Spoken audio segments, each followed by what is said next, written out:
வணக்கம். நீங்கள் இணைந்திருப்பது எம்ஏஎன் மீடியாவோடு. நாட்டில் சிகரெட் விற்பனைக்கு நிரந்தர தடை விதிக்க நடவடிக்கை. எமது சேனலுக்கு நீங்கள் புதியவராயின் எமது சேனலை சப்ஸ்கிரைப் பண்ணுங்கள், லைக் பண்ணுங்கள், ஷேர் பண்ணுங்கள். இது போன்ற செய்திகளுக்கு தொடர்ந்தும் எங்களோடு இணைந்திருங்கள். இனி விரிவான செய்திகள்.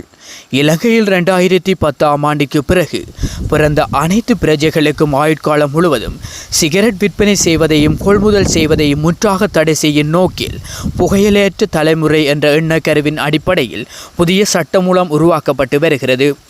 புகையிலை மற்றும் மதுசாரம் தொடர்பான தேசிய அதிகார சபையின் தலைவர் விசேட மருத்துவர் ஆனந்த ரத்நாயக்க இதனை தெரிவித்துள்ளார்.